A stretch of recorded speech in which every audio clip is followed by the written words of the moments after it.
प्यारे दोस्तों, यह एक आशिक जिन्न और एक गरीब लड़की की कहानी है। इस कहानी को लिखने में बहुत मेहनत लगी है, इसलिए इसे अपने दोस्तों और परिवार के साथ साझा करें। अब जावेद का चेहरा आयशा को कभी कभी धुंधली परछाइयों में दिखने लगा। शमसी हवेली में रातों को अजीब सी खरखराहट, भारी वस्तुओं के गिरने की आवाजें और एक साया दीवारों पर दौड़ता हुआ नजर आया। एक रात आयशा नमाज पढ़ रही थी, तभी दरवाजा अपने आप खुल गया। सर्द हवा की लहरें कमरे में भर गईं और एक गहरी आवाज गूंजी, मैं तुझे चाहता हूं आयशा, और तुझसे कोई और नहीं कर सकता।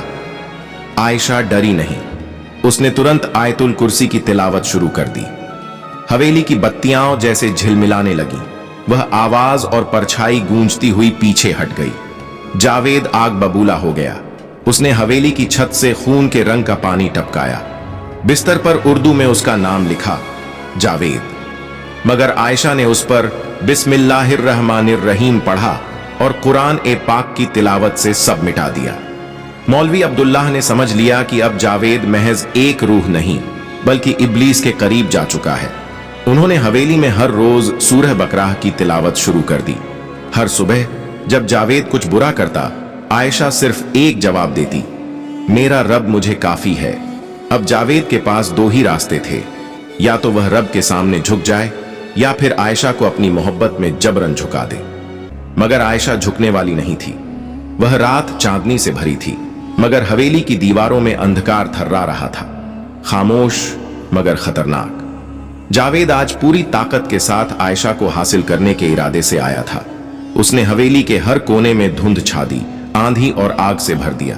दीवारें कांपने लगीं, हवाओं में गुर्राहट गूंजी और दरवाजे अपने आप उखड़ने लगे। मौलवी अब्दुल्लाह, जो पहले से ही सब महसूस कर चुके थे, ने आयशा को अपने पास बिठाया और कहा, बेटी, आज की रात फैसले की रात है। यह जिन्न तुझे झुकाने आया है और तू सिर्फ अल्लाह के आगे झुकना, बाकी सब मैं रब के नाम से संभाल लूंगा। उन्होंने कमरे का दरवाजा बंद किया, कुरान ए पाक खोला और सूरह बकराह, सूरह जिन्न, सूरह ताहा, सूरह नास और सूरह फलक की तिलावत एक के बाद एक शुरू की। आयशा ने आंखें बंद करके आयतुल कुर्सी और तस्बीह ए यूनुस पढ़ना शुरू किया। जावेद एक आंधी बनकर कमरे के चारों ओर घूमता रहा। दीवारों से उसकी आवाज गूंजी, आयशा, मेरी मोहब्बत तुझसे पाक थी, फिर भी तूने मुझे ठुकरा दिया। मैं तुझे चाहता हूं और तू मुझे सिर्फ एक मखलूक समझती है। आयशा ने शांत स्वर में जवाब दिया, अगर तू सच्चा चाहता है तो अल्लाह से तौबा कर। मोहब्बत के फुल वीडियो देखने के लिए नीचे दिए गए लिंक पर क्लिक करें।